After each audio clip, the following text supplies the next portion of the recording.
أعوذ بالله من الشيطان الرجيم.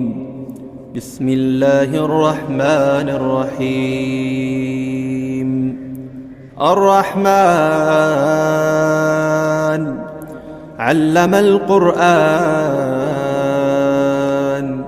خلق الإنسان علمه البيان